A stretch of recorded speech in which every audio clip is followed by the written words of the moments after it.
What's up, fight fans? And we are back at it with another edition here at Round One Sports TV. I am always your host, Edwin, where the war fights start. Round one. We coming at you with Another one. let's get it. We got a lot to talk about. And I like situations like this and I like moments like this in fights. Um we have a big fight coming up on Saturday, which most of you have heard of. And if you haven't, you're under a rock, right? Come join us and watch this fight card as David the Monster Benavides and Anthony Yard headline in what's going to be a massive fight card with 4 titles on the line. You got titles on the line at welterweight. You got Brian Norman Jr. versus Devin Haney. You got Abdullah Maces versus Sam Notes, and you got Jesse Bam Ram Rodriguez versus Fernando Martinez. So 4 titles on the line. You even got Vinny Malnicki there. That kid. They had a good face off, him and his opponent. That one looks to be interesting too because we'll talk about that. But this fight card is a big one. So Saturday, tune in November 22nd for this one. And as well, I wanted to break down some obvious things that we will be getting this Naoya Inoue and Chuka Nakatani smoke. And it's very real and it has been in a long time in progress. We're going to talk about all that and more here at this episode at Round One Sports Talk. So tune in, lock in. Don't forget to hit that like button for me. If you haven't already, subscribe to the channel. Let's get into this episode.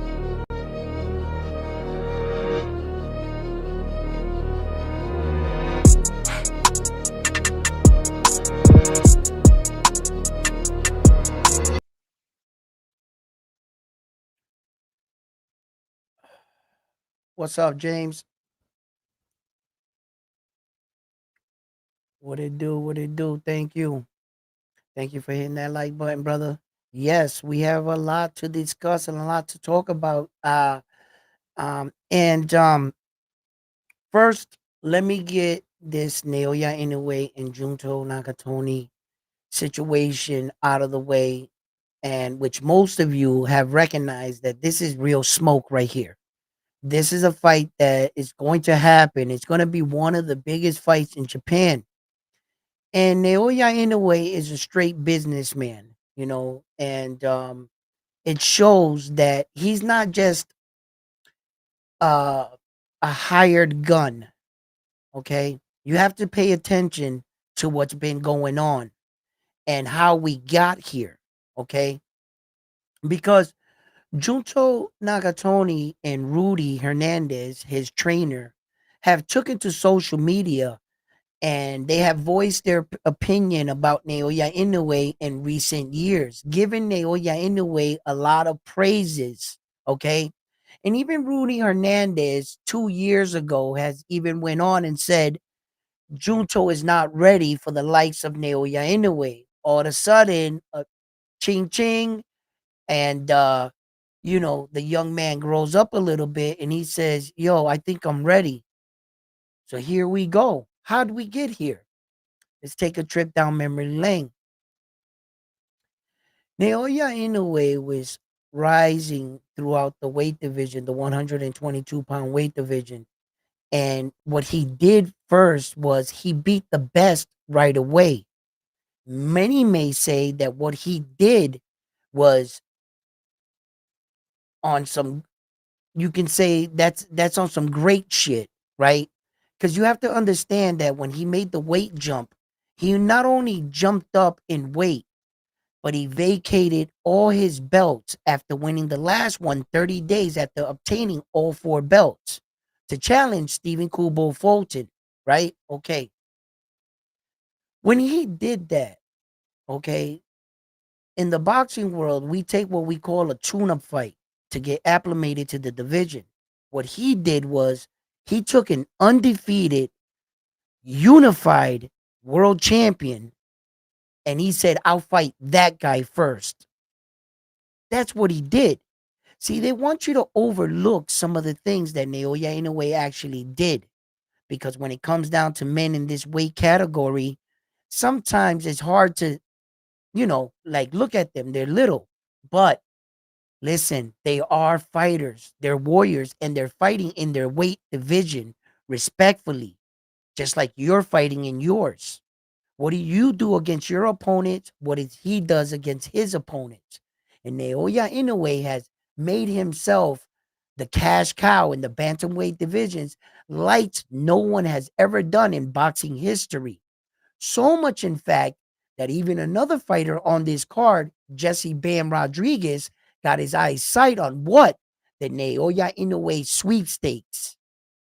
That's the money fight right there. He is the Saul of the division. He is the Tank Davis of the bantamweight divisions. That the one and only Naoya Inoue. No bantamweight in history has made that much money, and nobody, no bantamweight has ever had all four belts. So when Junto Nakatani made this fight for me official, what he just did recently, he vacated the belts at 118. He vacated the IBF and I think it was the WBO, right? Or was it? Or the W? Let me see. Hold on. Let me get this correct. He vacates the belts, right? He vacated the WBC and the WBC and the IBF. That's what he vacated, right? Then you go, to look up the boxing ranking, right? And guess who Naoya Inoue's number one to all his belts are? Junto Nakatani. He's the number one. He already moved up to 122, right? So now, you see, the reason why I bring all this up, that he vacated the belts, these Japanese dudes don't play around. He's not gambling in the fact that let me hold on to these belts at 118. If I was to lose against Naoya Inoue, well, then I'm still the champion at 118, like the Americans do. These Japanese dudes, Naoya Inoue, 30 days after winning 4 belts, he vacated the belts to go into the fight as the challenger to a unified world champion with 2 belts in a new weight division with the big boys that hit harder. Okay? He's the little guy coming up. That guy didn't win 1 round against him. Stephen Kubo Fote and Naoya Inoue. It was a whitewash. It was a one-sided fight. He made it look easy. And Scooter, Stephen Kubo Fulton, just to let you know, he's a dog. All right? So much, in fact, he went up to the above weight division and became a world champion. And now he's going up again to be challenging to become another world champion in another weight division.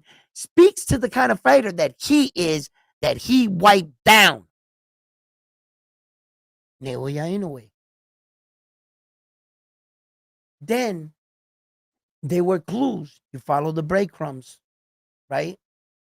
In America, we're taught don't always believe every sad story you hear.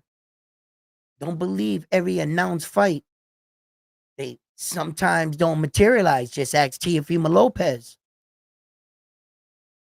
So when you hear these mega fights, you think to yourself, uh-oh, here we go. Tank Davis, Devin Haney. Never happened. So when you hear Junto and Naoya Inoue smoke, you start to notice with Naoya Inoue, not everybody's calling him out these days. Most people are avoiding him. And other people are getting 4 times their biggest paycheck just to get in the ring with him. Alan David Picasso.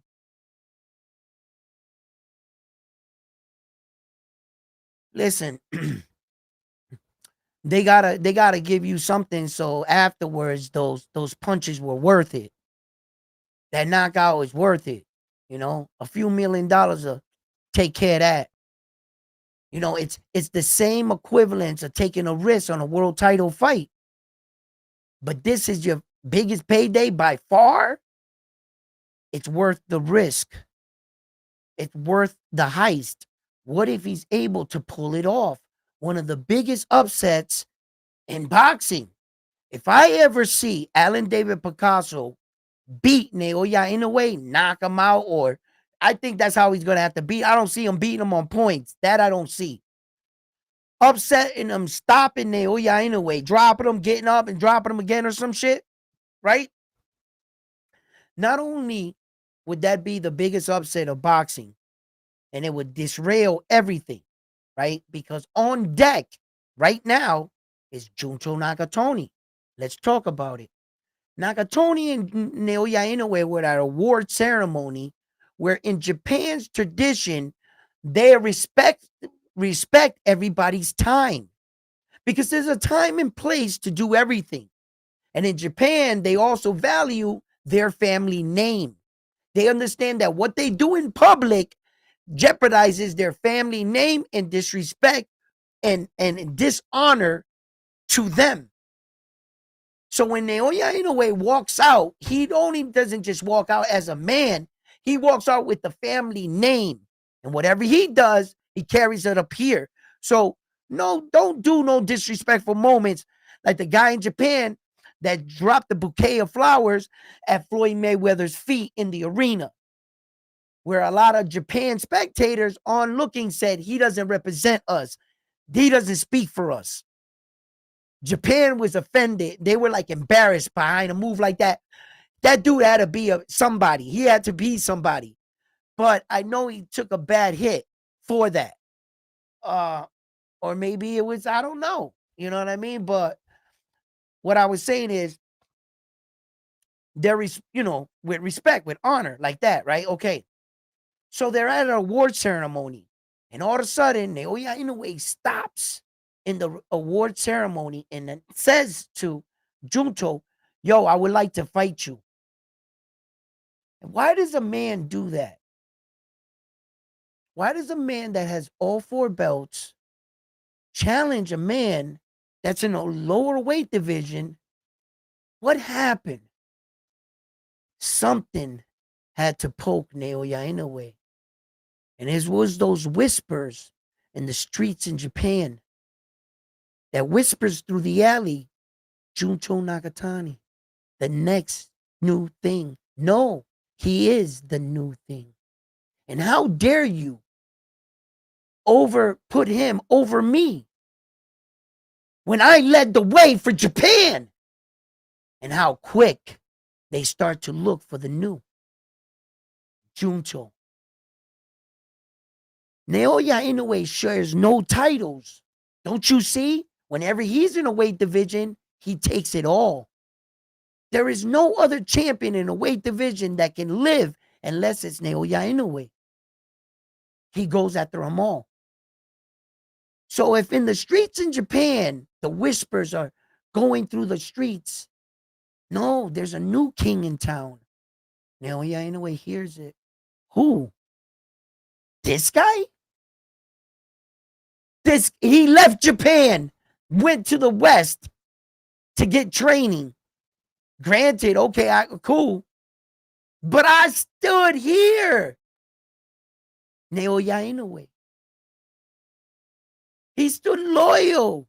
And even though Japan didn't pick him to represent their Olympic team, Naoya Inoue still stood grounded. Stayed on the same team like Tim Duncan.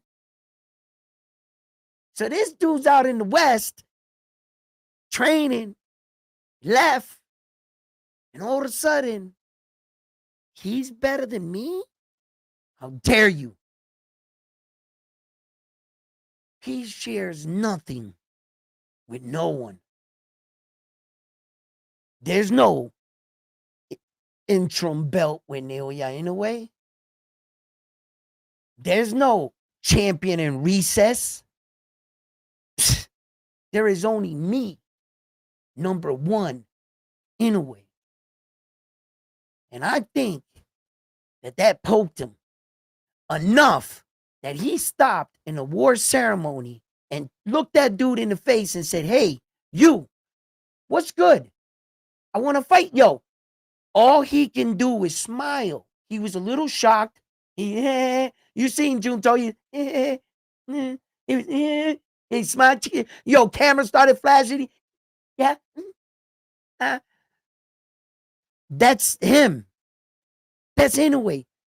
That's who other Japan fighters fought to the death over a trophy named after him and $100,000 check. No disrespect. The Inoue trophy. You fight for that in Japan. Who is Naoya Inoue? Oh, listen. He has done so much, but he feels what he once was. A young, hot, up and coming fighter. But anyway, really takes no prisoners. He doesn't share the spotlight with no one. He wants you to look at him as the only champion. And I respect that. I view him as one of the best fighters, one of the best talents in this era, this generation. He's a generational talent, Naoya Inoue. He truly does everything. If you was to blow him up and he can move as like a heavyweight, you made like a super big giant Naoya, no one would stop him. He would, if he was just a bigger dude, it didn't matter. You see, because if we lived in different time in a different era, I truly believe this. If we were back in the 1800s, the AD dynasty, Naoya Inoue would be on a horse ruling some shit. He'd have a castle, a fucking army. He'd be one of them dudes. It's in his blood to conquer. You see, all the lies that they ever have said about Naoya Inoue, if you just pay, a little attention, you would see that they were like outlandish lies. He never fought in America. When they were saying that, he already fought out here 3 times and left his country 4. You know? And you might say, "Oh, 3, 4 times? Well, that's not a lot." I guess that would be a lot to an American fighter, Mayweather, that never fought outside of America, not once. Mayweather never went abroad for any belt or title. He fought in Las Vegas. This is it. Never left America. Now, 0, yes, 0. So, Naoya Inoue, well, he has 5 now. He has 5 with that Las Vegas fight. So that's like 5 times he left, right? That's way more than a lot of other fighters, you know? How many times did Tank Davis ventured abroad? Yeah, I thought so. A lot of fighters don't do that anyway. And he did this on world title fights. So, and what really made it for me was that you could see that Junto is serious by vacating those belts. The second he did that, I was like, it's on. It's on. Naoya Inoue is keeping his promise with the Saudi prince, right? He's going to give him the fight they wanted. They paid him as an ambassador to Riyadh. He's honoring that. Naoya Inoue is also a businessman, but don't mess with his legacy. As you can see, once upon a time, Turkey Al-Sheet was throwing around a price range of 60 million so that Naoya Inoue fought that other Muslim dude, and Naoya Inoue wouldn't do it. He wouldn't do it. He wouldn't sacrifice his record of world title fights in a row. I think he's going on like his 26th consecutive world title fight in a row. I think this is 26. That's unprecedented, right? His knockout streak got broken when he went 12 rounds distance against MJ. So his knockout streak is done there. But Naoya Inoue has been a world champion since his 6th professional fight. And since then, he's been a world champion. His last, I think, 10 fights have been for like 3 belts or more. I think one of the belt fights sneaks in there.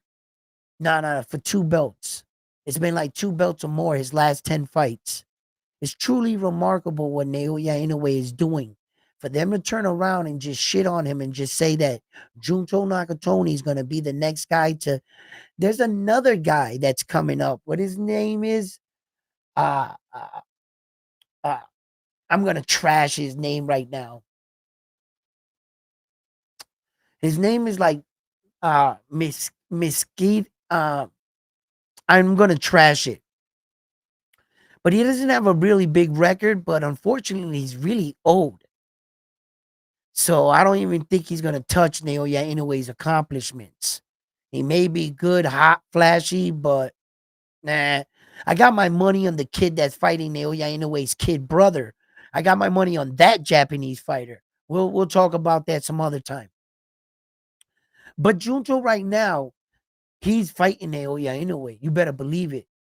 It's one thing about these Japanese fighters, like the Westerners, the Americans, and us. They usually typically don't bluff. They're not the bluffing type. If a Japanese guy, challenge, he's gonna let you see him. It's about honor. It's about beat me fair and square, right? They might cheat or whatever in some things. I don't know, right? Everybody, if you're not cheating, you're winning, right? I think a sumo wrestler will poke another sumo in the eye on the low. You know what I mean? Give him. I think he would. All right, or pull the thing from the back, a little something, and a little trip. You know what I mean? So, you know, but the thing is they live by honor, a code. So when they say something and you start to like look at the chain of the events, I'm like, oh shit, that shit's gonna happen. That's like I'm gonna pencil that shit in. That's how much I think that shit is money. So that's the fight to happen. It's the fight for Japan. It's the one fight that you could open the Tokyo Arena. I'm gonna tell you right now, the entire Japan will be in that arena. It'll be a good time to do some B&Es, bro. Nah, stop playing. Yo, yo, go get some swords and shit. Ain't nobody gonna be home. Yo, they all gonna be in the arena. You know what I mean? Yo, because it's 2 Japan warriors right there. Whether you love Junto or whether you love Naoya Inoue, they gonna pack the house. Plus, you got all the Philippine dudes. Everybody from that side is coming in. China coming. They all coming. They flying in. North Korea, they all flying in. Everybody, anybody with money is going to that fight. Yeah, that's gonna be a big one. It'll pack it. It'll probably break that Luis Pantera Nari shit because Luis Pantera Nari had the storyline. Remember that he was the villain. He was the villain that beat the last Japanese fighter, and then he tested positive for a bad substance. And then the second fight, he missed weight by 5 pounds, thereby banning Luis Pantera Nari from Japan forever, indefinitely, right?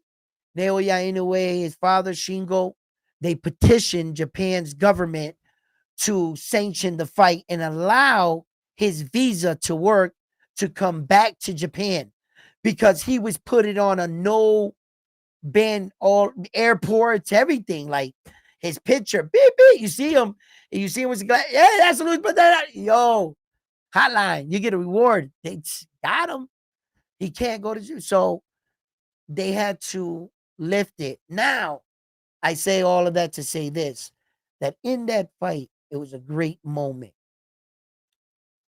Luis Pantera Nari made weight, competed honorably.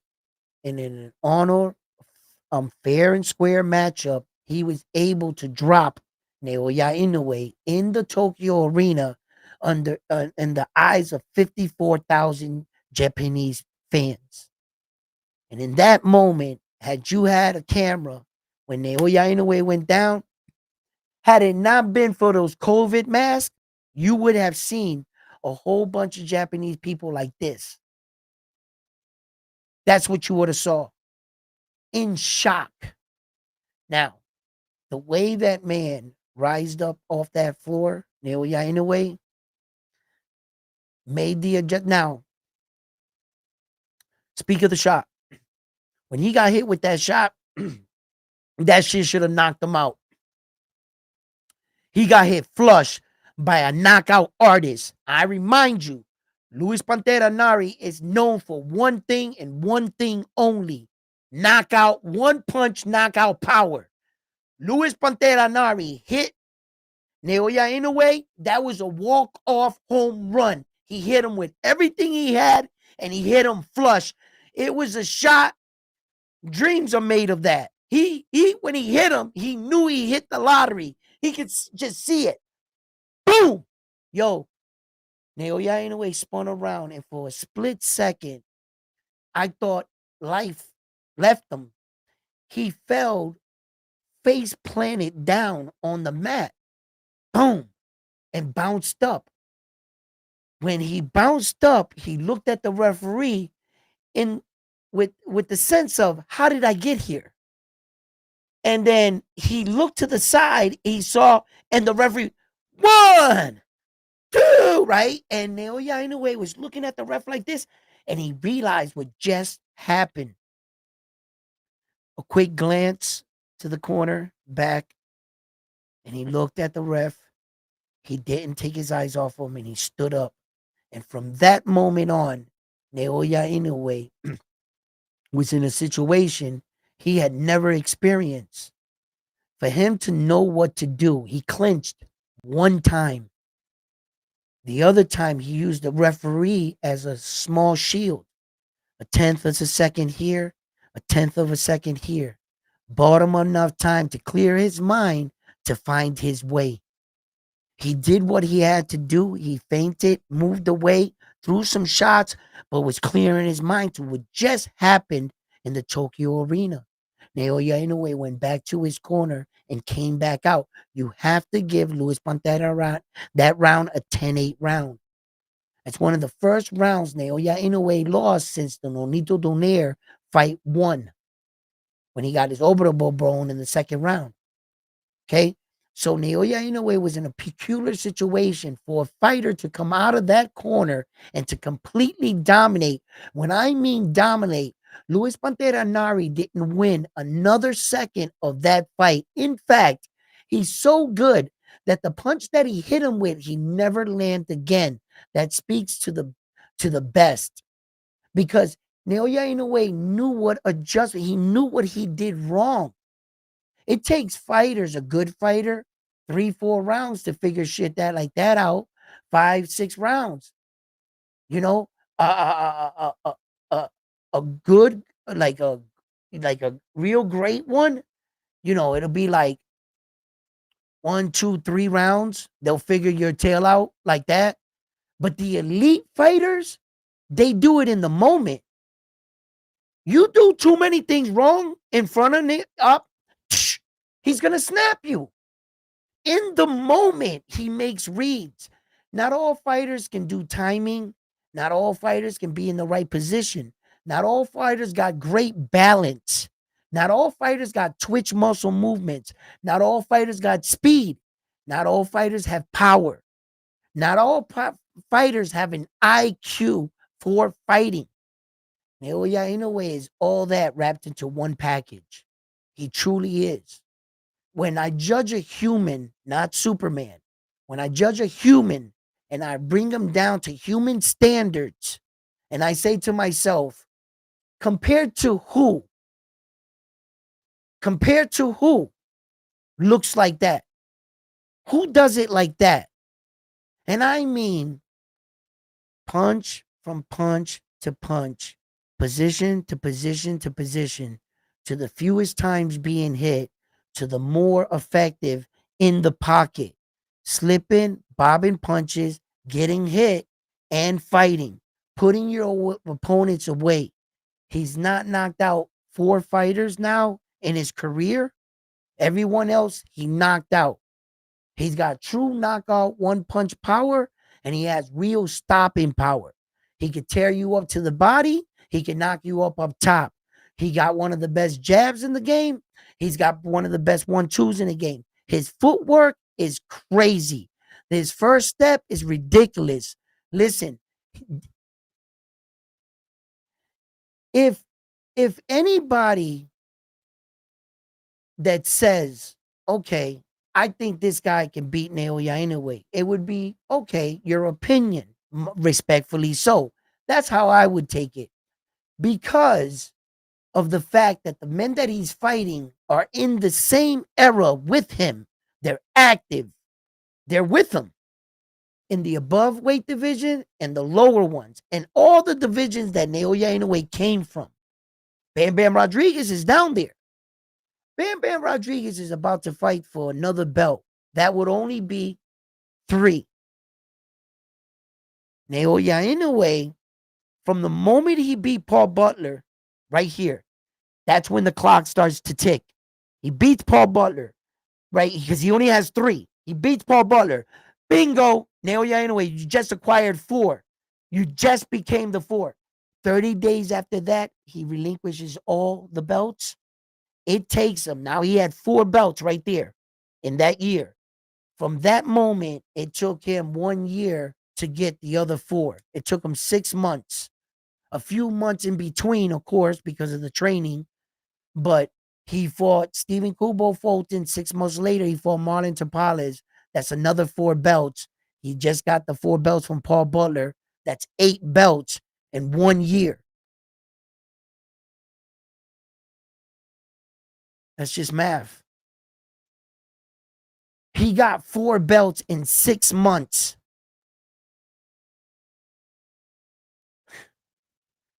Bob Arum, you are man, Uncle Bob, bro. Bob Arum, man. Yo, and then they say, why does Naoya Inoue's promoter, the one in Japan, like, why is he, mess with top? Bob know all the phone calls, man. He's got all the connects. He know who to call. Did your man even speak like multiple languages? What's going on? Like you might have like some interpreters or something, but yo, like he don't got the connects Bob got. Uncle Bob did that for Naoya Inoue. You better believe that shit. And I just think that this is a great move. This is a super fight. It speaks to their caliber of fighters when man, our American dudes ain't doing too good. Look at the meltdown with Keyshawn Davis. Look at Tank Davis. You know what I'm saying? What's up with the Davises? Like, yo, uh, thank God for men like Terrence Crawford taking care of business. Bingo. You know what I mean? My man, you know?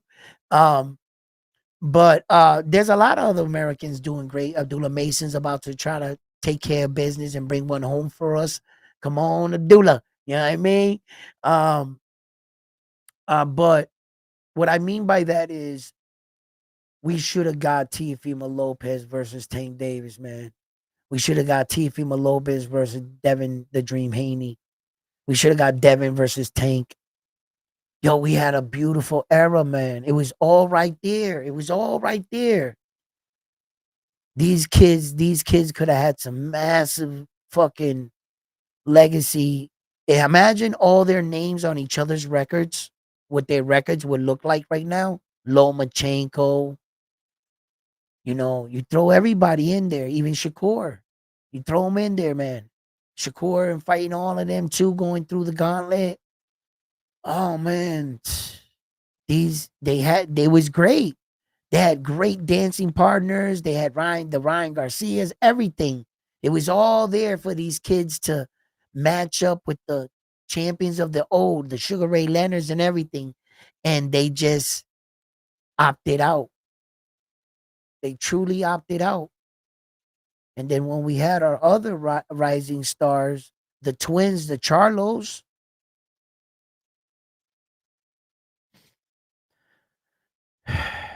one is just not even defeated. He just defeated by life. It's crazy, man. Both of them gone. And we see these type of stories and stuff, and then the Teals always selling us fights, and Shakur are gonna fight Devin. Devin when? Yeah, they scheduled a fight for the middle of February. Him and Devin are gonna fight in the middle of February. You know, it's just never gonna happen. But these Japanese dudes, man, boy, I'm telling you, they're putting it all on the line. Fuck the O, huh? They like, yo, it's all about I can't walk around unless I'm top dog, baby. You know what I'm saying? The name of Japan is on the line. When I walk around and I walk in the room, we can't share the spotlight. You know what I mean? Two alphas in the room. Naoya anyway don't feel that way. There's only one alpha in the room, and you're the pretender. Stop faking like you're me, all right? Because you're not me, all right, little pup? Stay in your lane. Stay in your lane. Oh man, these kids, bro. You do some shit. It took you your 2 divisions, all 4 belts. You know, it's never enough. This guy knocked some guy out. Oh my god! Oh my god! Yo, listen, I'm not gonna shit on Junto because Junto's that dude. All right, he's that dude, and the reason why this fight is that intriguing is because he is that dude. Okay, so I can't take nothing from Junto. He's got 3 divisions. You know, he's on a fucking tear. He's on a tear. He wouldn't get those other guys to fight him. Sometimes the champions would avoid you, you know. And I said this. I got mad fucking audio and proof on this. If you've been following me on Round One Sports TV, you know I've been saying this like for years. I've been saying this on Naoya anyway. I've been saying, yo, he's got like the best disguise in all of boxing. Just think about it.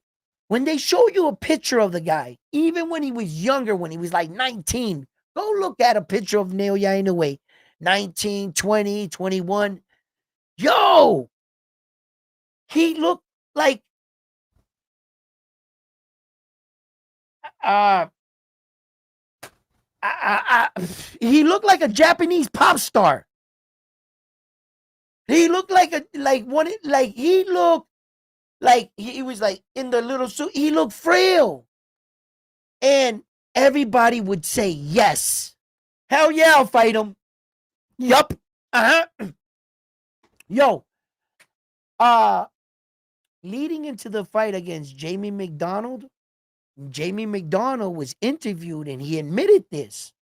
They said to him, hey, Jamie McDonald, how you doing, man? You're going to fight Naoya anyway. This kid's got like 7 professional fights. That's all he has, right? He's been in champion in 1.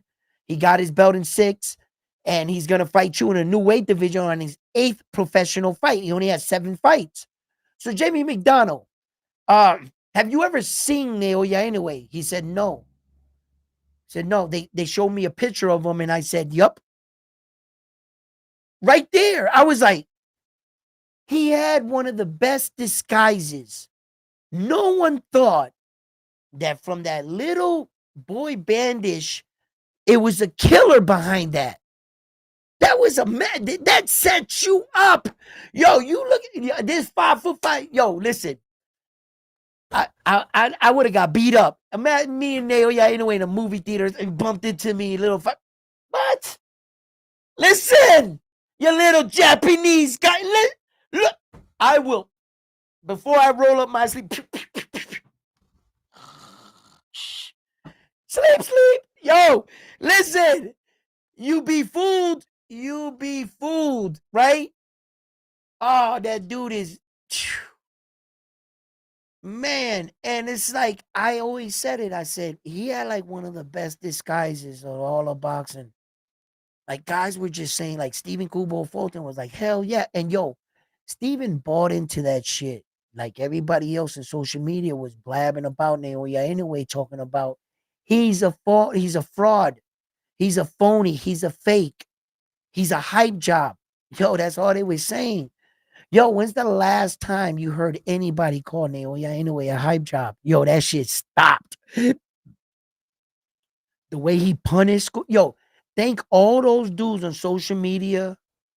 Thank everything that built up to that fight. Thank his coach. for accusing Naoya Inoue of loaded hand wraps on a world stage in Japan in front of all the reporters and called their their country's hero a cheater. No. The reason why he's this good, because your boy, he's a cheater. He's a goddamn cheater.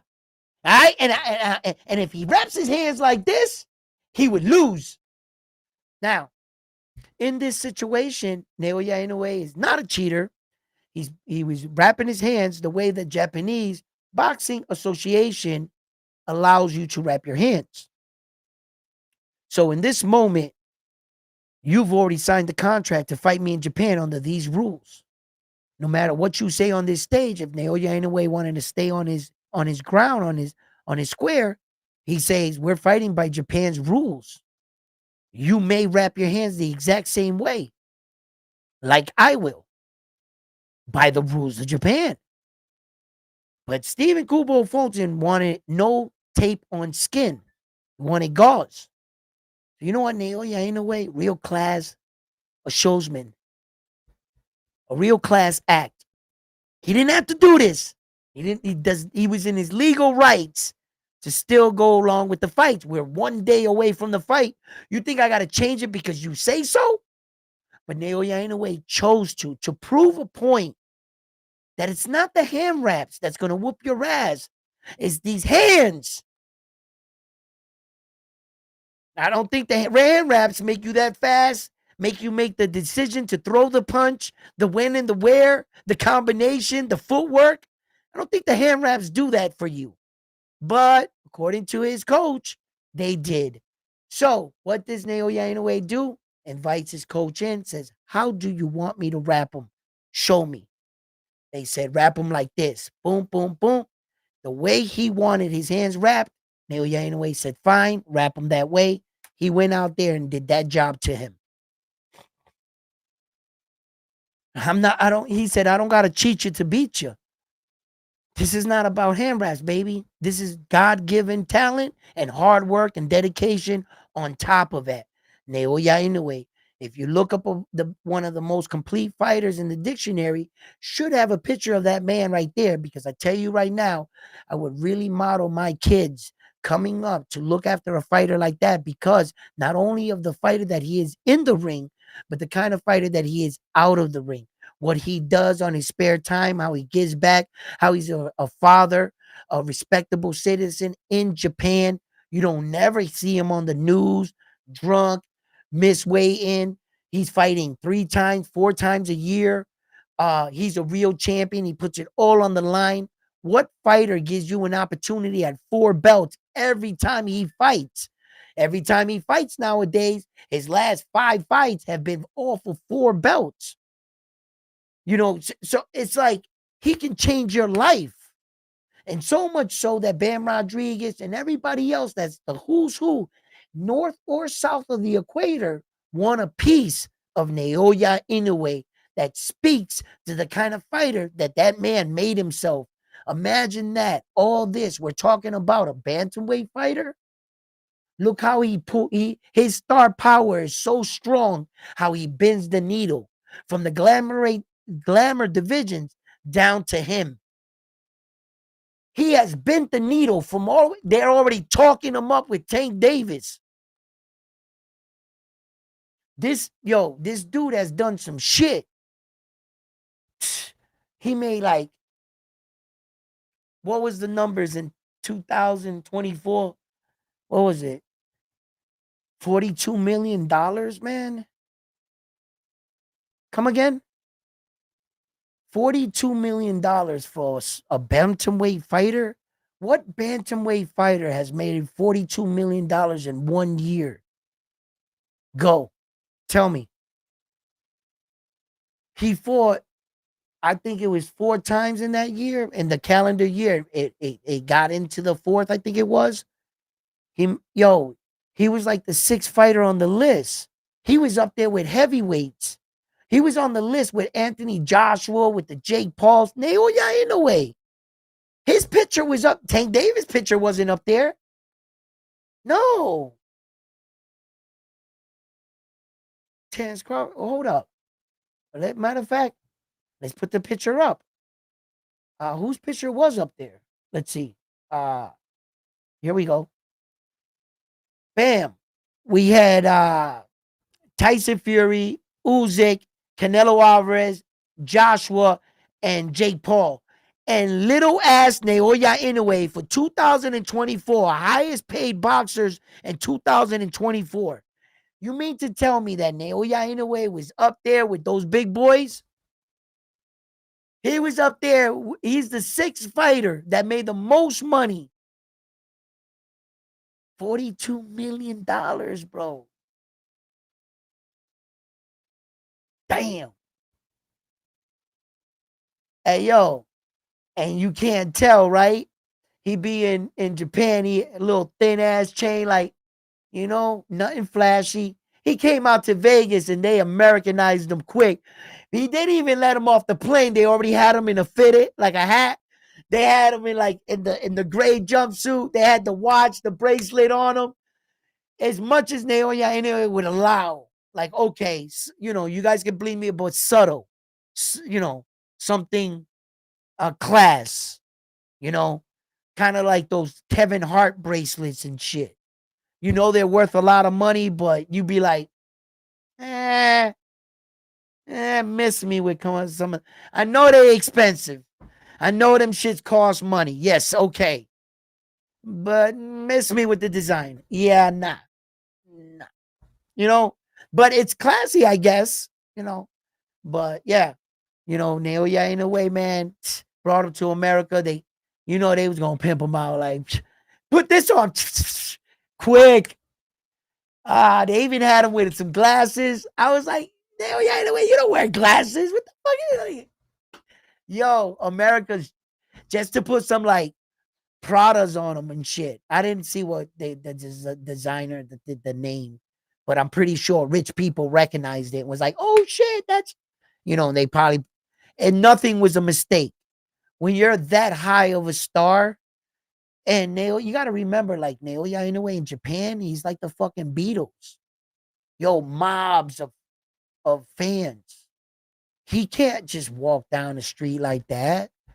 That's bullshit. They be seeing him on the documentary. Like, nah, they blocked off half the street, had a couple people walking, nah.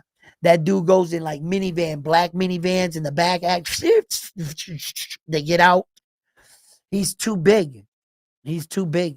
Wherever he goes, wherever he participates, Naoya in a way still, I think, does these like amateur uh exhibition fights where they fight like, I think it's 2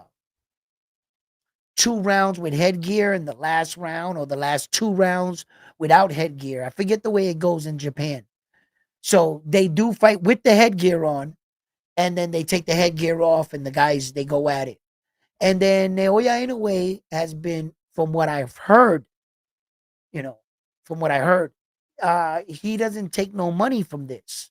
It's all for charity. He donates all the money from the event, the gate, everything.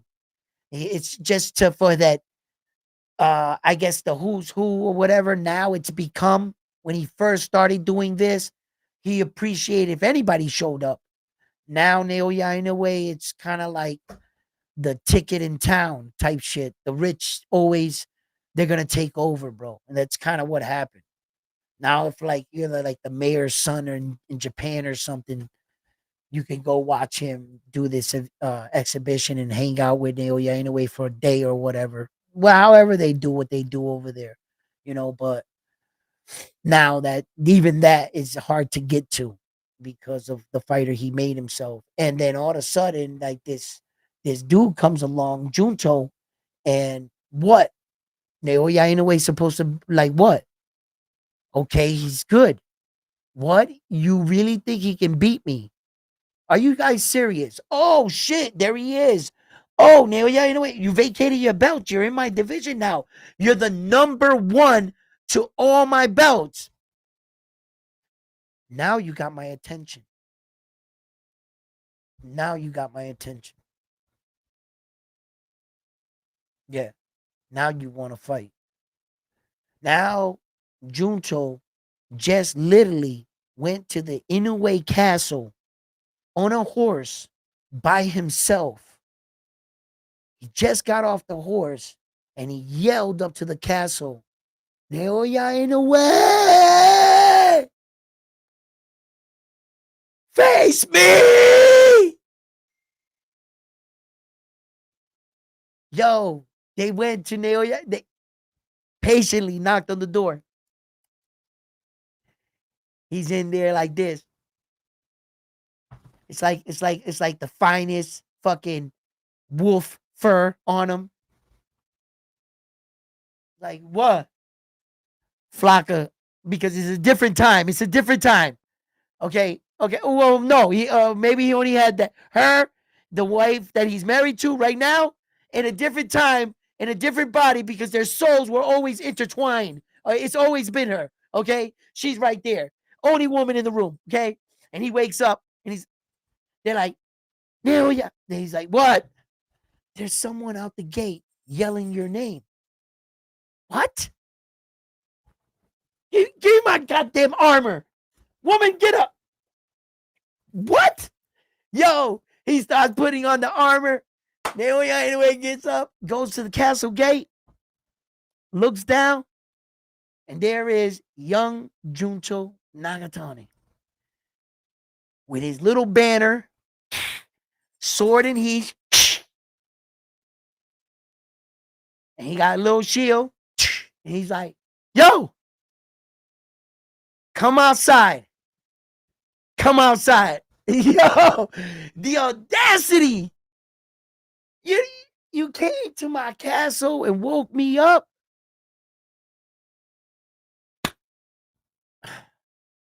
Bro, I told y'all, I'm not responsible. If you pull up and you make me come downstairs, well, I'm going to give you what you came for. I think Naoya Inoue is going to go outside and he's going to whoop on little bro. He going to whoop on him. And after he beats little bro, I don't want to hear that what? Naoya Inoue, Junto wasn't ready. He was too young. They put him in too early. How many division world champion? 3, right? Right? How much ready do you have to be? If you don't beat him now, you were never going to beat him. That's it. You got 2 fighters in their prime. Junto is in his, respectfully, he did fight his share of opposition. Respectfully. He did what he did with him against him. I know that last fight, the elbow, whatever, you know what I'm saying, what have you. I get it. I saw the fight. I saw the controversy in the Junto fight, his last fight. I saw it. But this, look, they believe he's ready. They have made the moves. His actions speak louder than words. Vacating them belts is a clear indication that there is no going backwards. The only thing is to become world champion. And all roads lead to Naoya Inoue. He has all 4 belts and the ring. There's no way around him. He owns all the gold. So if you want to do anything in Naoya Inoue's weight division, you better ask permission, for 1. For 2, ask nicely. For 3, wipe your feet before you walk into my kingdom. Show some respect. This is the Naoya Inoue house. How can I help you? No. He's the real deal. He's a king. There's no higher pinnacle in boxing you can get. Rightfully so. He is who he is. He's going about to put another title defense against. And this all rides on the fact that he needs to beat Alan David Picasso. Now, Yeah. He packs him up. Light work. He packs up Alan David. For as good as Alan David Picasso is, he's not on Naoya Inoue's level. I'm sorry, Alan David Picasso, and I'm being just brutally honest. Rather than sitting here and doing a breakdown of how this Japanese dude is going to whoop your ass, just, I'm just going to say he's just going to beat you. Because there's 1,000 ways I could think of Naoya Inoue beating the brakes off this Mexican dude, right? There's not a single way I can see him beating Naoya Inoue.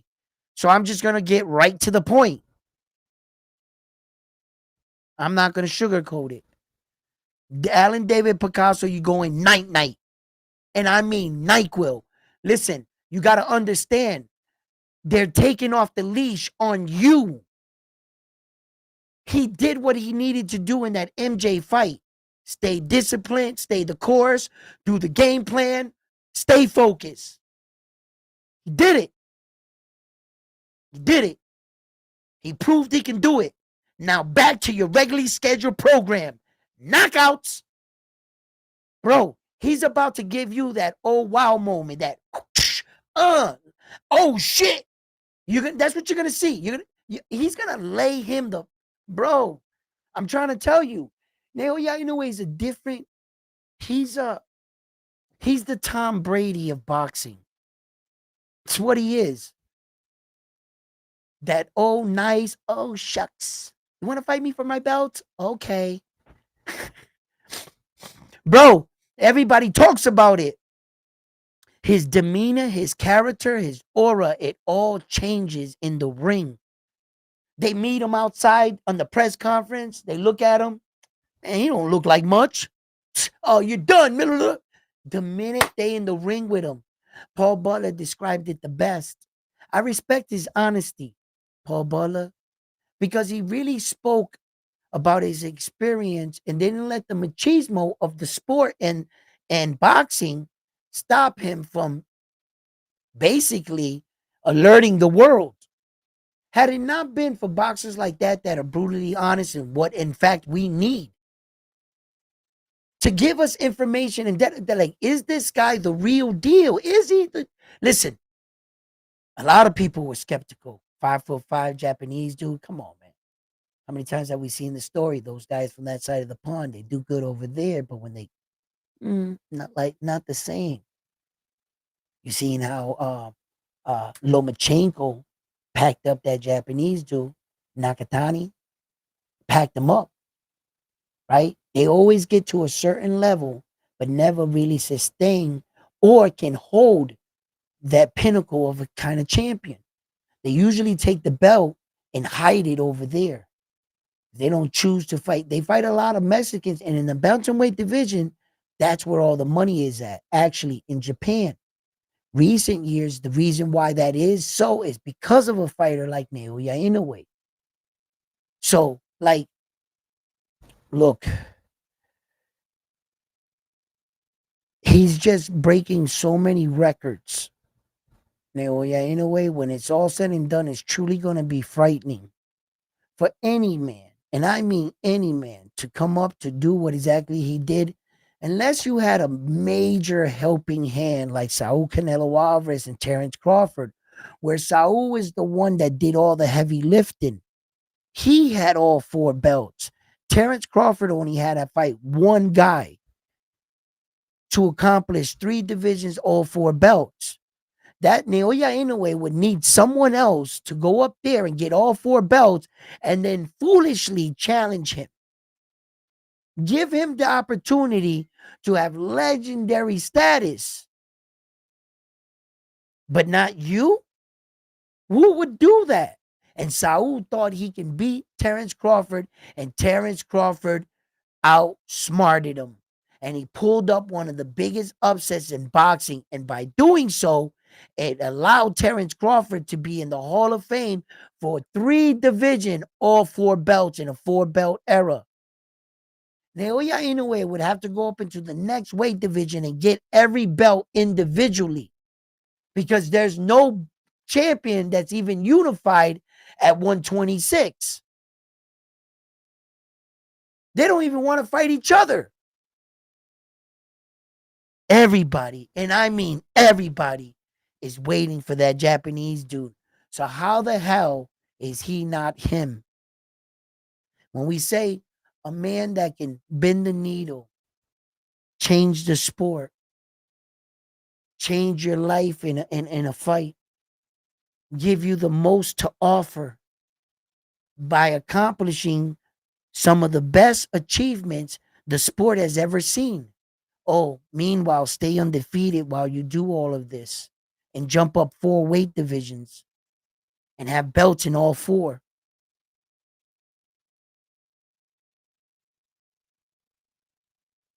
What he's doing is not easy.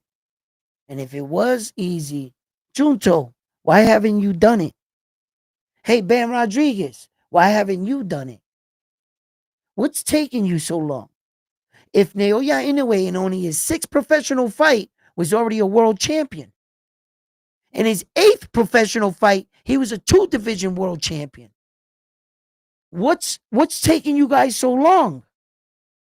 I'm fighting the same guys you guys are fighting. They're here, right now. We're in the now.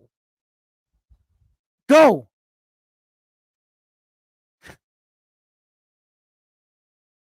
They're not signing up to fight Bam Bam Rodriguez. Shit, Bam Bam Rodriguez looks the part. Oh shit, he looked dangerous.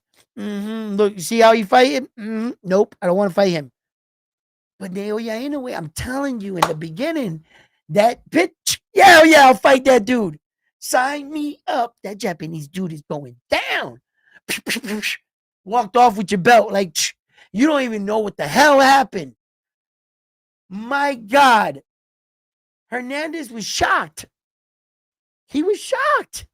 Yo, just like many, many others, man. Yo, oh man. What's Juan what was his name? He fought him in the Dominican dude. He fought him in the World Series of Boxing.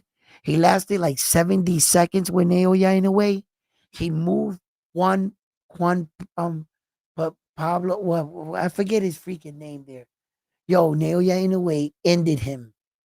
One punch. He just went, he stepped inside. He said, "Pop." Yo, you did one thing wrong. He read that right there in the moment. Elite fighting shit. It didn't take him 4 rounds. His coach would say, hey, he's dropping his left, kid. Remember, when his foot goes to the side, he's going to drop his left. He's going to go to the angle. You snap the check hook. It took him 4 rounds, his coach. In the moment, don't do that. Don't do that. It's crazy, bro. It's crazy.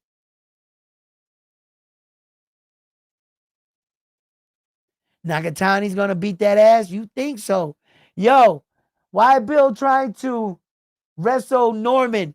That's all just for cap. Add more to the fight, more views, Bill Haney ain't gonna bust a grape in a fruit fight. He ain't gonna bust a grape. Come on, stop it. Yo, and I'm gonna tell you right now, Brian Norman Jr., he's a big muscle.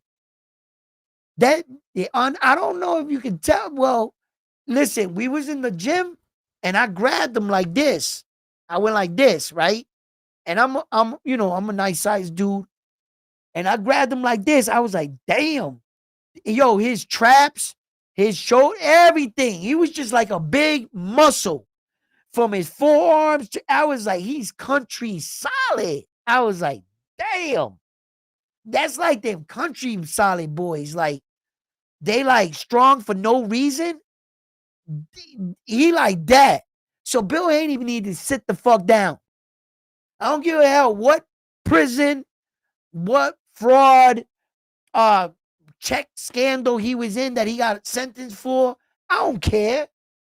Talk about I'm from the streets of Oakland. I mean, I don't give two. Wrestle Brian Norman Sr. if you want to. Bill Haney, you getting put to sleep. You listen. And didn't Brian Sr. use a box? What the hell? But Bill Haney, what do he got? Some record labels contracts, some pop artist moves. What do he got? He got his 2-week pass in the YMCA under a boxing instructor, Bill Haney. And he think he can what? Because he holds some mitts? Because he tell his son what to look for? No. Coaching and actually fighting are way two different life source.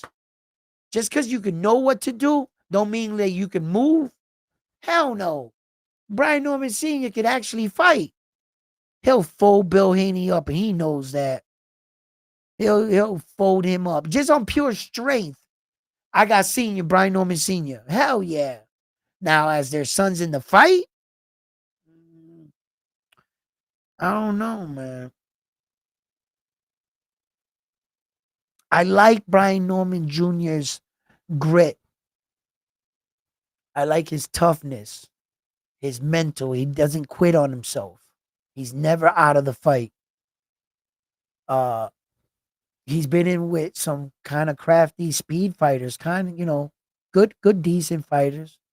And the Centillion fight, I really thought that he really showed himself big underdog in that fight, and Brian Norman Jr. really pushed through.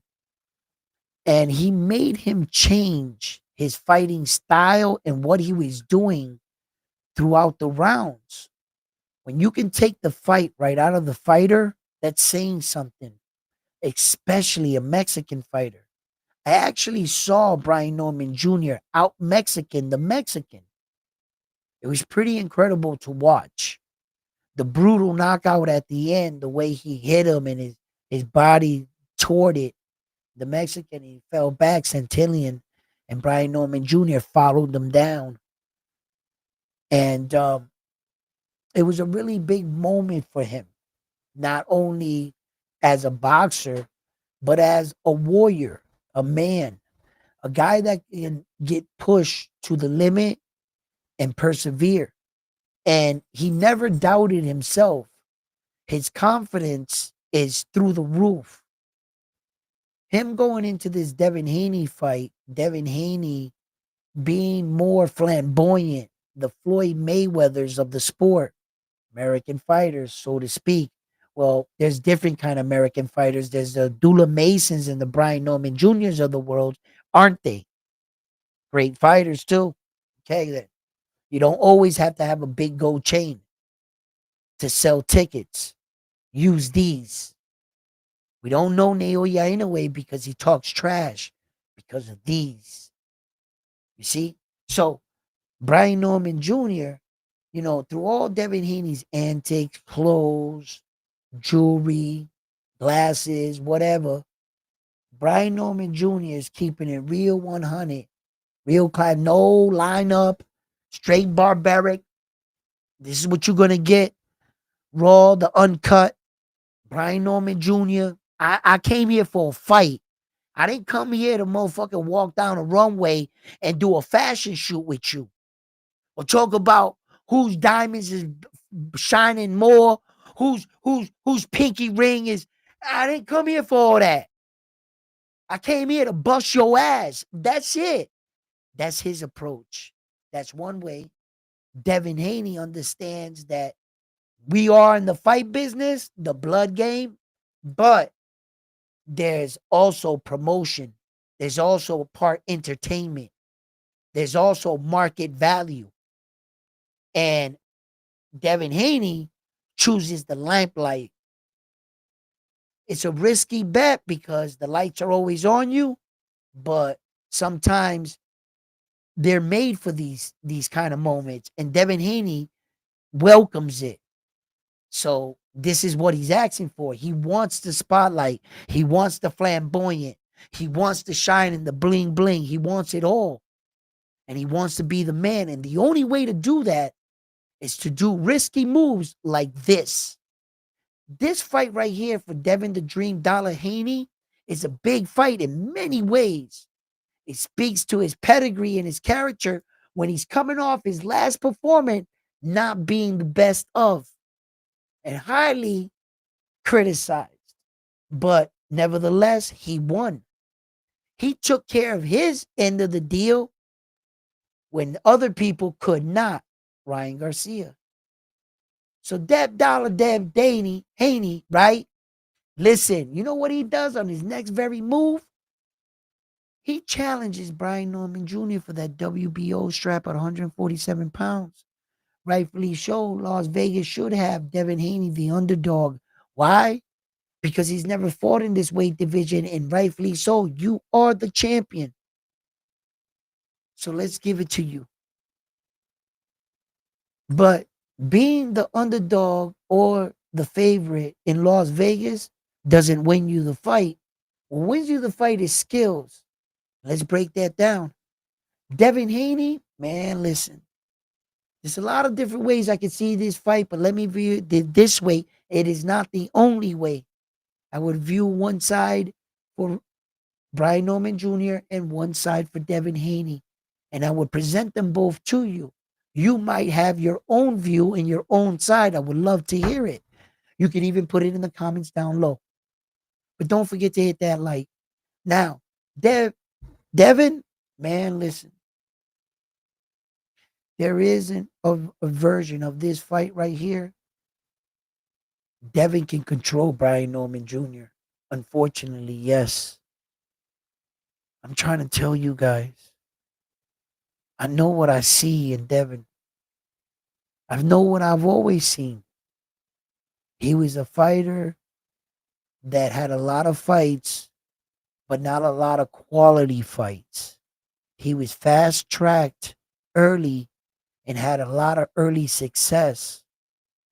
He never was really in those kind of fights for a long time with guys his equal. In the Black American slick style, when it fights each other, that's when it's at its best. Respectfully. So Dev, he needed to fight a lot more quality fights, and I always said that. But now we're here, and I think he's evolving.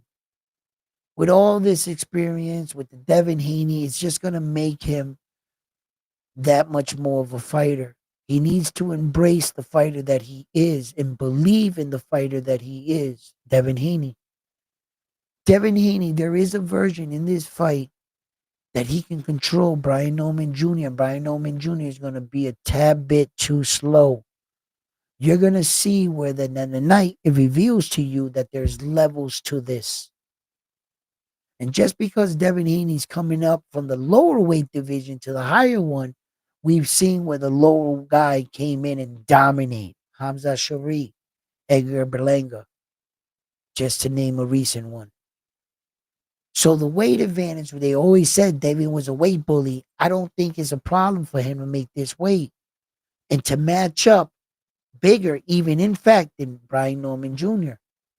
I think Brian Norman Jr. is a great fighter. I just don't think that he's experienced the kind of fighter that Devin Haney is. And if that version, the one that I'm waiting for to come out, if he reveals himself in this fight, I'm going to be like, I told you so. I knew it.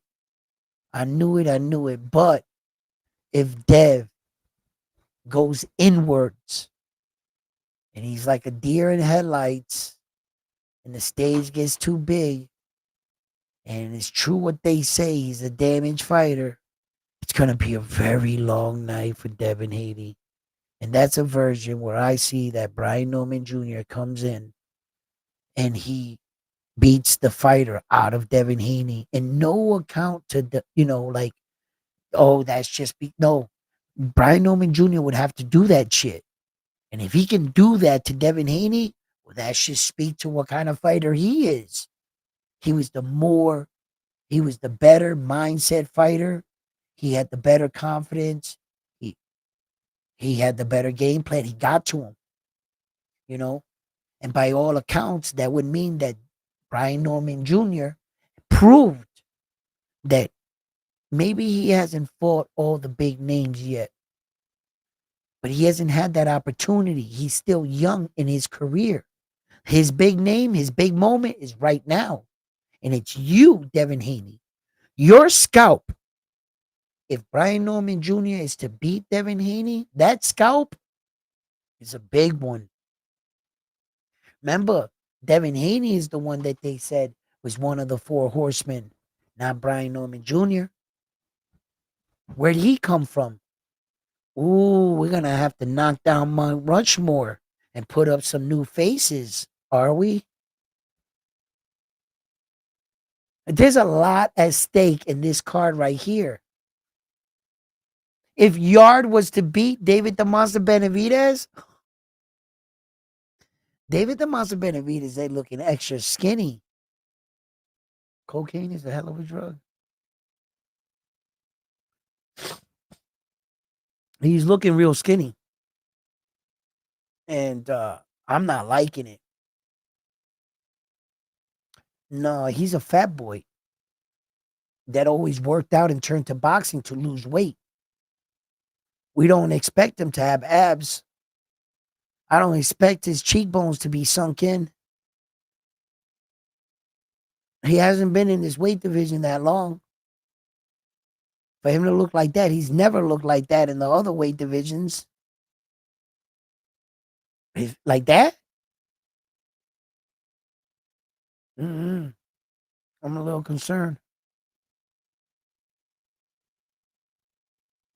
Imagine that. Puma. Well, listen. Fernando here, Martinez, Bam Rodriguez. Bam's going to pack this dude up. But what an upset it would be. My God. Holy shit balls. That guy walks off with 3 belts. Oh my God.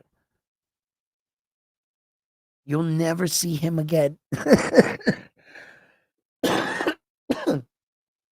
And that'll speak to how hard it is for those bantamweights because they're lightning in the bottle.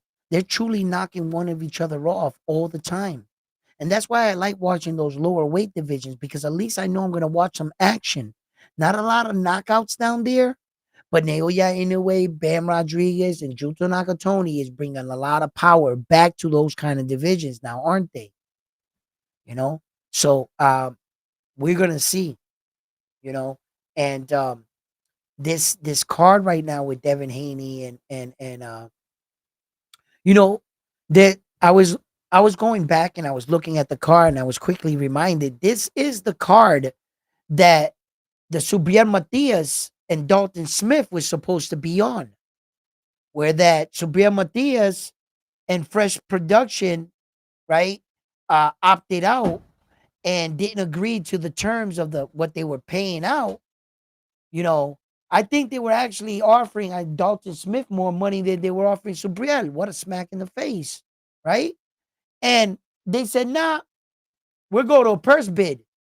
They bought the fight, so their fight got taken off and canceled on this fight card. All right. And then another fight that was supposed to, Arthur was supposed to fight on this fight card. And that fight is also canceled on this fight card. So the fight card itself, right? Uh um so it's David the Monster Benavidez obviously with Yard, right? They're headlining.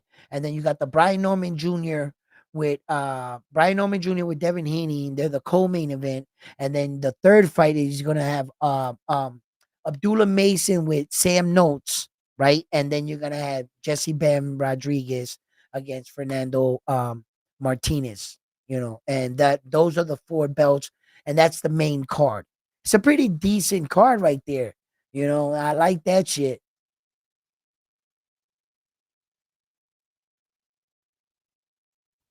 Another day in the office for Devin. I see you up there. Yo, you want me to read your shit out and you want to like really get my attention? Drop a super chat. You'll get my attention. I'll get you up on the screen and get you shot out there. Carlos, what's up? Ain't no way, he says.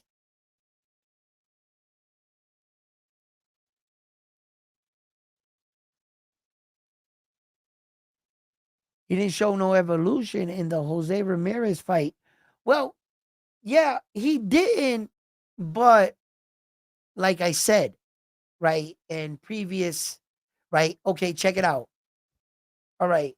Was that a situation where the check was already paid?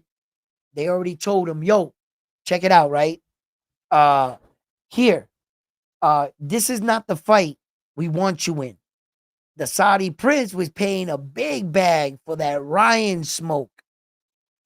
So what Devin had to do was basically just get past that fight. Don't fuck up this fight, Devin.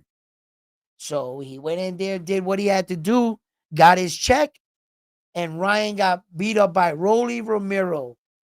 They was like, listen, le tiraron a Ryan de Garcia what we call un bombito pal pitcher. They went like this, under lob his opponent.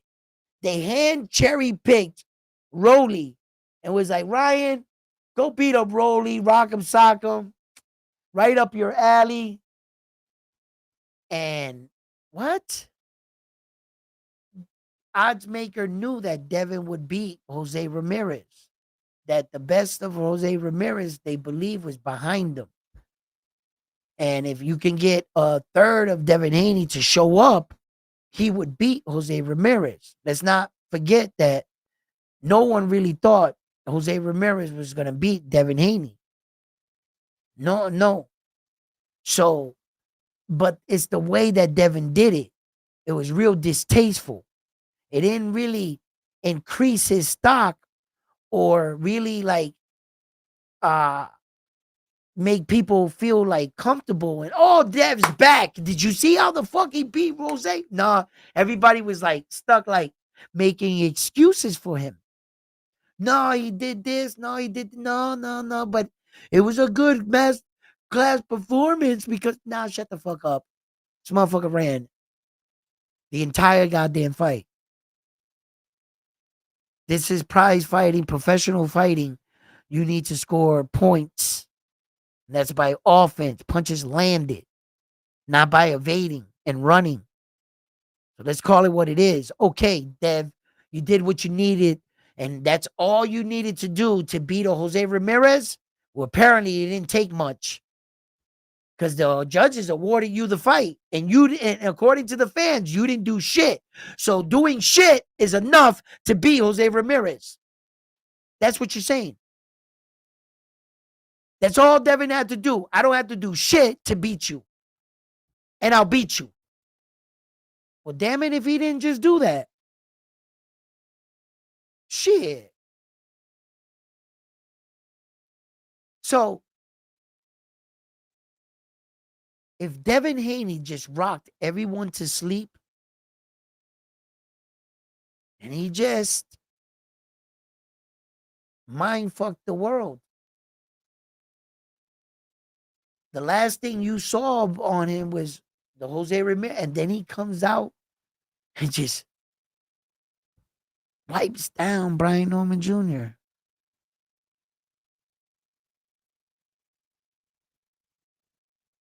There's a version of this. That's exactly what I'm about to watch. Devin Haney should beat Brian Norman Jr. Should. It's a problem here. Brian Norman Jr. didn't get that memo. Brian Norman Jr. doesn't give a fuck who Devin fought or what belt you got in a lower weight division. He doesn't care about any of that shit. He's a real threat, a loose cannon, a wild card. Someone you can't count out of the fight. Someone you want on your side when you're going into a fight. The kind of fighter that's Brian Norman Jr. If I was going into a fight, I'd want him right there next to me. I would hate to fight against him because I know what kind of spirit lies in that young man. I could see it in his eyes. He's a real warrior. Now, is Dev Dollar all dressed up in facade? Outfits, makeup, purses, and sunglasses? A little bit too much gold, a little bit too much sleeping on silk sheets. Hmm. Or is it all a facade backed by hard work and dedication? Devin needs to understand something, that if you're going to pull off this Floyd Mayweather's persona, you must live up to the Floyd Mayweather style and, and legacy. There's only one way Floyd Mayweather got there. To tell you the truth, the gold, the money, all of that was third in Floyd's life. It was the third thing he most valued, was the money and the success. Hard work and dedication was at the top. He didn't play around when it came to training. He was the first man there and the last man out. You wouldn't have to call Floyd in. Some nights when he got, he was off, but he always made the time. Floyd was really like, it ate him up at night. He couldn't sleep thinking about losing. Losing was more to him than anything in the world. And he was willing to train the hardest to achieve it. If Devin Haney wants to live up to Floyd Mayweather's persona, lifestyle, image, well, there's a price to pay to that, young man. And you better look past that whole facade and look at the kind of champion Floyd Mayweather is and was, and what it took to get there. That behind all that jewelry and all that car, Floyd Mayweather never took his eye off the focus of what bought him that. He said, oh shit, I'm winning. Bought me this house. Well, let me win again. It'll buy me 2 more houses. And he kept going. The only thing on his mind was winning. And the only way to do that was hard work. Devin, if you even think about being anywhere near successful as the type of fighter that Floyd Mayweather was, or even imitate him in the ring, skill wise, there's one thing about boxing: you cannot cut corners. I can personally tell you that. You cannot cut corners. It's the kind of sport that will require everything from you. Boxer, Boxing is truly a lonely man's sport. You have to give up all your friends, everything, the entourage, give it all up. While you're in it, you must live a fighter's life. It's the only way you'll ever be a world champion.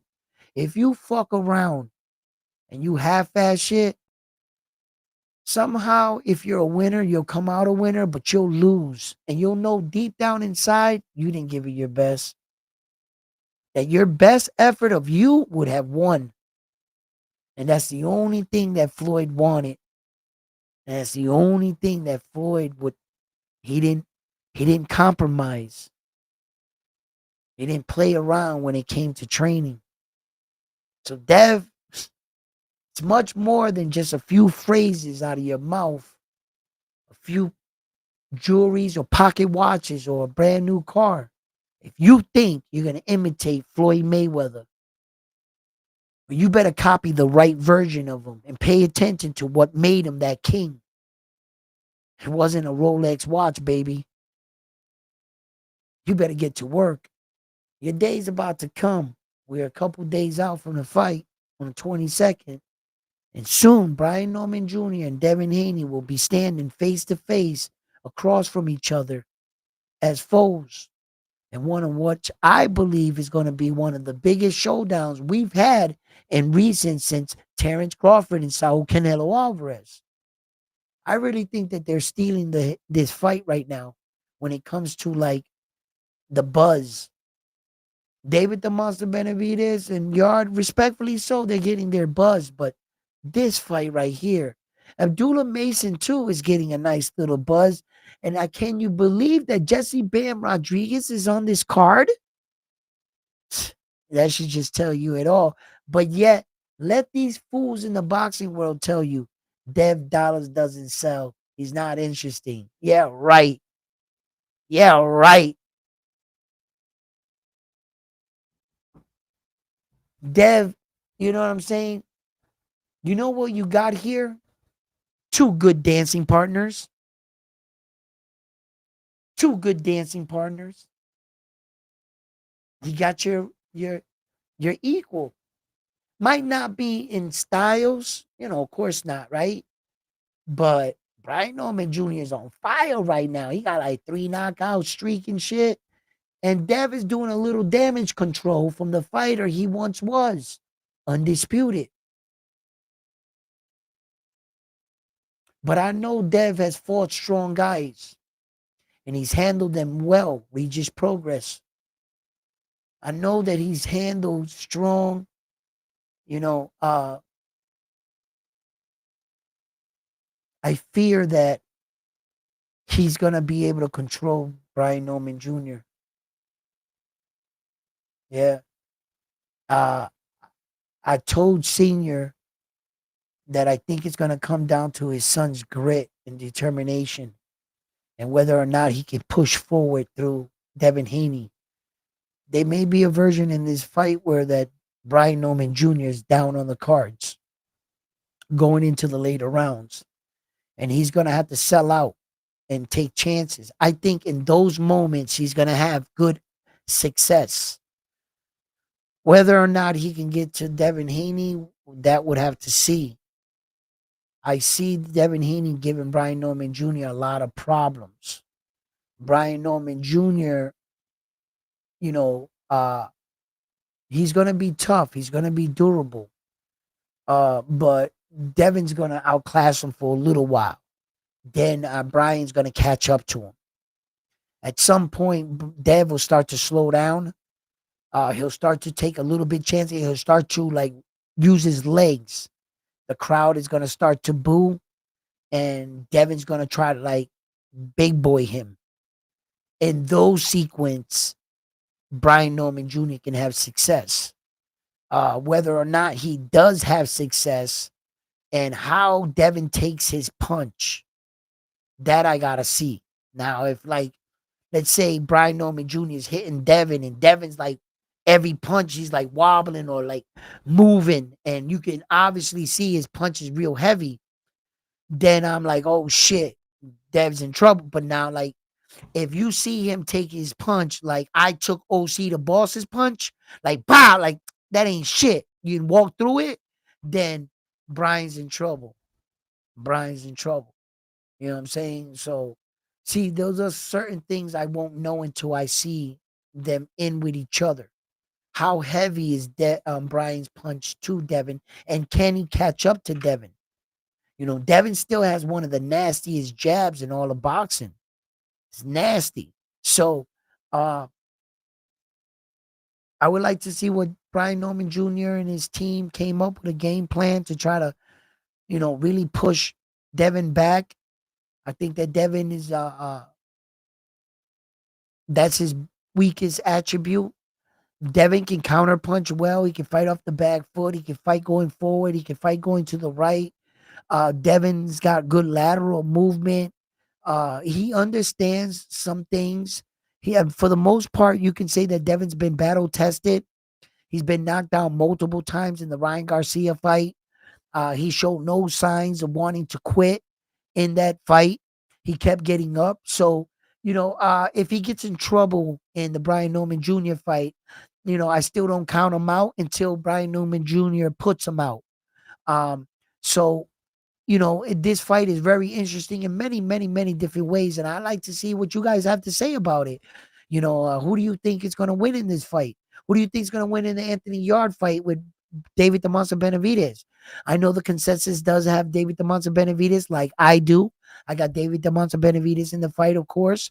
And I haven't really stuck to anybody in the Brian Norman Jr. I'm going to say I got the American guy. And the Brian Norman Jr. and Devin Haney guy, I got the American guy. Go USA. I got that guy. So, and the Abdullah Mason fight, I got Abdullah. And in the Jesse Bam Rodriguez fight, I got Bam Rodriguez, of course. Now, uh, look, um, there are belts on the line, and a lot can happen on this night. There could be some upsets in the air, bro. Listen, I'm trying to tell you, you know, by no means is Abdullah Mason safe in this fight. He's got a fight on his hand. He can go in there and make it look easy. Yes, he can. You know, those hot young contenders, these are their moments, their first steps to really start to write their legacy. Is this where we see the start of the Abdullah Mason's legacy? Is this the start?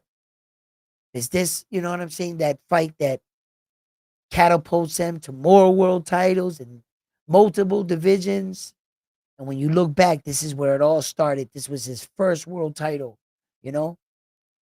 And sometimes fighters get a belt and they fall off. It happens, you know?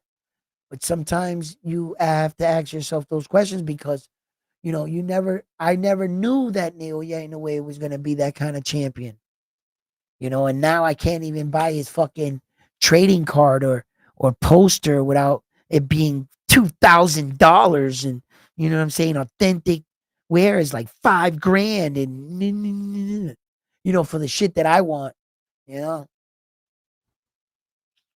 All his shit is like overly priced. I try to buy some of his boxing shoes.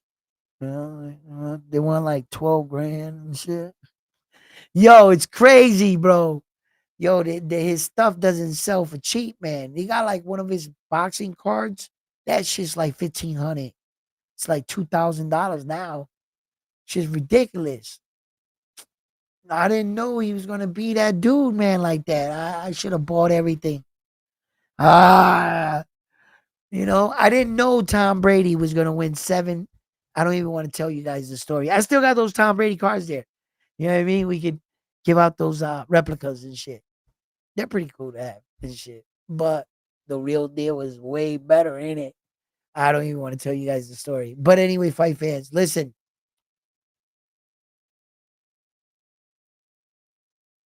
Boxing would be in a better place if Norman wins. How dare you say that? Why? Why?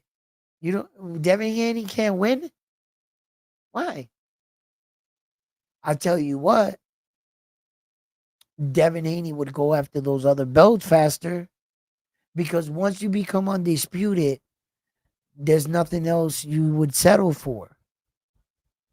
Brian Norman Jr. would probably go back and be the WBO champion of the world and defend it again. It's probably what he would do. Devin would, right after this, he's fighting one of the other champions. I guarantee it. Yeah. And one of the other champions should be Ryan Garcia when he rematches Rolly. If Ryan can beat Rolly for that WBA 147-pound strap, guess who Devin's going to fight for? Come on, man. So I think if Devin wins, how would we say that boxing would be better if Brian Norman wins? Then you'll get the Devin Ryan too. And it'll be for unification of belts. Imagine if Ryan beats him again and takes Devin's. Anyway, let's not go there. Norman has more what? A style to become a star if he wins. Norman has more of a. Listen, it's probably because uh you just became now a fan or like Norman more uh because of several reasons right now. Okay. It's easy to be misled with Devin Haney with his last performance, the Ryan Garcia thing. I'll take you to court, the carnival thing that he did, and a lot of things. So wherever you click, on YouTube, on these media streets, all you hear is Devin Haney's this, he's that, he's Tom and Jerry. He's a broken fighter. Ryan Garcia beat the shit out of him. Blah blah blah. That's all you see. So lo and behold, what are you gonna think of him? You're gonna think that of him, and it's gonna give you a mixed, skewed perception of the fighter that he really is. Now it's up to Devin Haney to show up. I know what kind of fighter he is. And I think most boxing people that really watch boxing, like the hardcores, they know what kind of boxer he is. Now, if it's true, if he's damaged, if he never got over that Ryan shit, it's going to show. We'll get our answers in this fight. If anything I said to you guys, I said I was willing to give Devin Haney a pass for one fight. A fighter usually has this one or two mediocre fights that they kind of like skate by, Teofimo Lopez, right? And you say to yourself, well, we felt he lost or his performance wasn't up to par, whatever, okay? So I said, if all those other fighters can get those kind of fights, Tank Davis, I got my hair done 2 days ago, and get by that shit with a draw and all is well, then damn it, I can award Devin that one fight. All right, Dev. Jose Ramirez, that was your one fight to shit the bed. You got that out of the way, but that's all you get. That's all you get. The world is watching. All eyes are on you, Devin Haney. Your legacy, the Haney name, rides on this fight. If it doesn't, bullshit if it doesn't. Everything's on the line for the Haneys right now. It's either sink or swim, do or die. Am I lying? Put a one in the chat for me. It's, you know what I mean? So, and then Brian Norman Jr., he doesn't give two shits about Devin Haney's future or his legacy or whether or not he's thinking about his own. So Brian Norman Jr., respectfully, rightfully so, he's trying to build on his own legacy. And like I said, Devin Haney, scalp, that's a big scalp. That's a big scalp right there. That's a well-accomplished young man. Well, young, no, because now Brian Norman Jr. is coming in as the younger fighter. Not you, Devin. Not so young anymore, are you, Devin? Growing up in boxing, are we? Yes, it's time for you to show up. It's time for you to give the boxing world the kind of performance we know you are. And Devin, no, you don't got time to shoot a dud. No. You fuck around and do a Shakur Stevenson with Edwin De Los Santos in this fight, go ahead and do that. See where your career goes. See if anybody shows up to your fights. Devin. See if that Ryan Garcia fight is shit after that. You're in a blood sport, son. We demand blood. We love knockouts. We want to go out there and go, oh, did you see that shit? Did you see that? That's what we want. We want our money's worth. And nowadays, we're being sucked into these bundle packages. That's really hogwash bullshit. Just jacked up the price and told us about some shit they're putting on the package. They was giving this to us for free on the previous package. All a bunch of bullshit. Fire stick boys outside. Hey, value the consumer. Help us out. There's too many hands in the pot. You guys are too greedy. You're losing focus. Because you want a Ferrari, everything else. It'll come with more fights. Yo, for a bunch of fucking guys that are suit and ties that never take a punch to the face, you guys are always standing there with your hands out. I know you guys put up the money. But shit, dude, you gotta be so greedy to the consumer. There's a lot of mothers with single kids, 3 boys that want them to watch boxing. Because maybe she wants them to become a boxer, but she can't afford $89.99 every damn fight. And she's got to buy a DAZN package with another super deal and a premium plan, and now I'm a XY member, and the fuck is, yo, if you guys want to save boxing, bro, respect the consumer. You guys are wilding, man. Turkey out of sheet. I'm saving boxing. Yo, you fucked us, bro. Yo, Turk, man, that was, how could you say that and then turn around and give us this? Turk, you went back on your word.